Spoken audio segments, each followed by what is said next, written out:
Boy, do we have an interesting topic for the vlog today. I wanted to highlight this and do a whole separate video on this. So let's dive into it.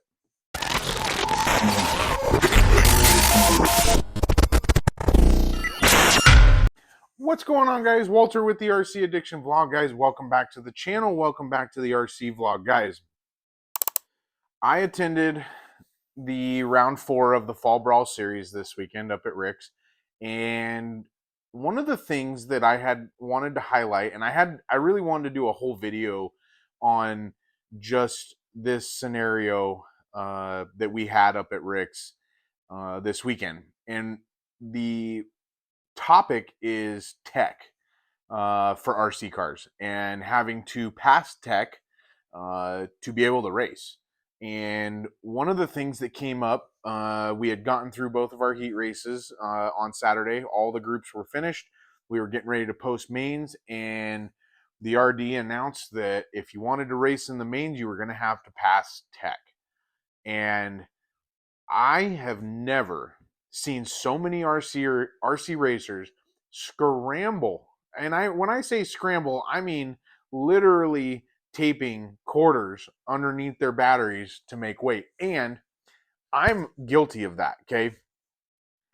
Normally for us here on the West Coast in Southern Oregon, a club racing, or I would call them somewhat big races that we go to, don't require us to tech our cars, right? It's not a very common thing to see.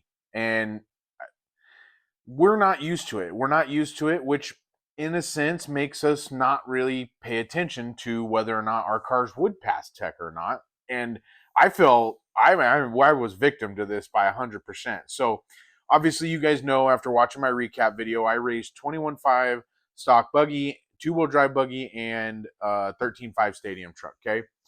Now, obviously each one of those classes have their own set of rules as far as weight and all the other things that you can do to them.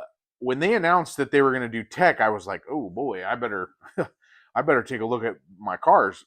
Usually when it comes to like stadium truck and short course trucks, usually weight is not an issue, right? It's never an issue. Because of the way that they handle and drive, typically you end up adding more weight to the cars to get them to handle better. And so most of the time, weight's not really an issue. And of course, it wasn't for me either. I threw my stadium truck on the scale to weigh it before tech, and it was fine. It was like 120 grams over what the minimum weight requirement is. So that was fine. And then the other thing they were checking, so the only two things that they were checking, which I know that everybody's tech rules, depending on which track you're at and whatnot, that they will change. But the main two things that they were checking was overall total weight of the car or buggy and truck, and your battery voltage. Okay. And I know we've had this conversation before about batteries, and I guess for me as an RC racer, I've never really pushed the limits, if you will, when it comes to charge rates and like how hard you're trying to push your packs, your 2S packs, depending on what brand you're running. And I realized after some of the people that went through tech and failed tech based on battery voltage, based on ESC settings, based on weight requirements, failed tech. And it was like, holy smokes, like, is this really what's going on, like, on a regular basis? And it's like, yeah, I mean, these are the things that RC racers can do to their cars to make them that much faster than the rest of the field. And I'm not going to name anybody specific, because it's not my job to mandate that, or point the finger at anybody by any means. Okay. But what it did make me realize was how hard I'm not pushing my batteries. Okay. So I typically charge at a pretty low amperage. I usually charge, I think, at like 6.5 amps, somewhere in there, maybe up to 10. I've charged up to 10 before. And I know most tracks have a limitation as far as how like high of an amperage you can charge, or voltage. To be honest, I don't even really know. I'm not an electrician, and I don't even know how it works. So I'm sure all the haters will comment to me on this video about how I have no battery knowledge, and I will agree with you. So you're fighting a fight that I'm ready to lose. So, but like I said, became very apparent to me how important that can be, and how much performance gain you can have from it based on what we saw on the track and how much faster certain cars were. And so I wanted to just jump on today's video and just highlight not only that you should focus on that intense skill, because most, and I'm sure that most clubs fall guilty to this, just like our clubs out here in the Pacific Northwest do, but we don't tech enough. And we should be teching cars to make sure that everybody's on a level playing field. And I know that, across the board, everybody's like, hey, if you feel like you need to cheat, then just go ahead and cheat. And we just, everybody knows, and it's like, no, we want to, I mean, the rest of us put a lot of time and energy into our race programs. And it may not, to the next guy down the bench on the in the pits, it may not mean nothing. He might just be a weekend warrior that's just looking to race here and there and enjoy himself, and that's great. But typically that's not the guy that's going to be you're going to be concerned about not passing tech, right? I mean, that's just kind of a pretty common uh, scenario, is that those guys aren't there out there pushing the limits. The people that are pushing the limits are the people that are there trying to make their race program better and better every day. But I just wanted to kind of highlight what I had saw at the track, some of the things that we had to do. I mean, I'm going to show you guys this because you're going to laugh. I mean, I'm serious. You're going to laugh. Okay. And I'm going to do this right now because I feel like it's necessary to show you. Okay. So I run a 58 or 5,500 shorty pack from Coyote, right? So I'm already down on weight. And we've got quite a bit going on, but I literally have 50 cents, 2 quarters, electrical taped to the chassis to be able to make weight.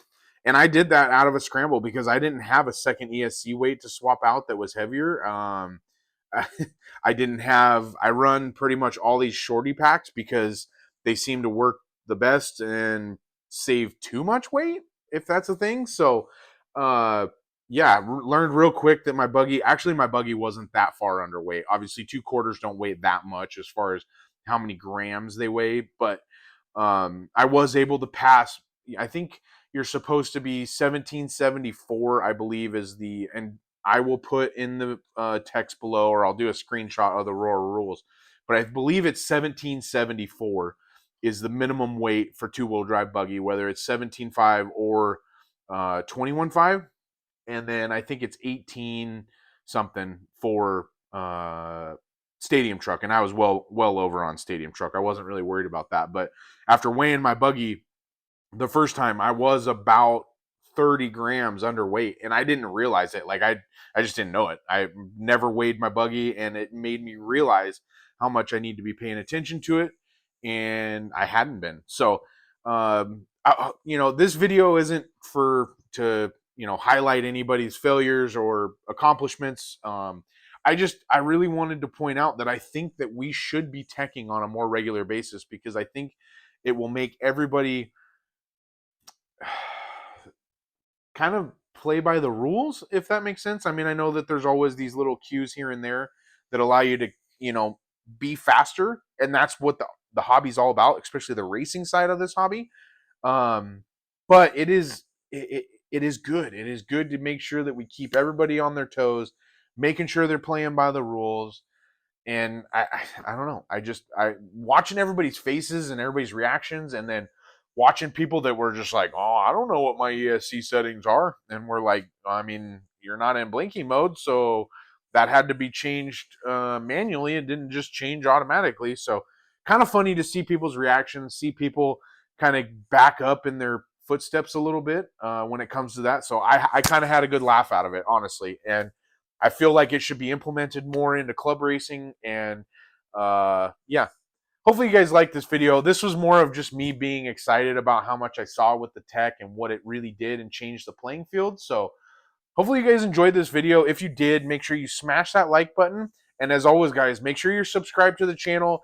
Holidays are just around the corner. Check out all the Black Friday sales from A-Main. They're changing like every single day right now. So make sure you grab the goodies while they're hot, while they're on sale and in stock. And guys, like I said, we're just here to enjoy RC content. Hopefully you guys enjoyed our recap video too. I felt like that was probably one of my best vlogs that I've had in a while for race days. So really appreciate that. And yeah, and I guess we'll just see you next time.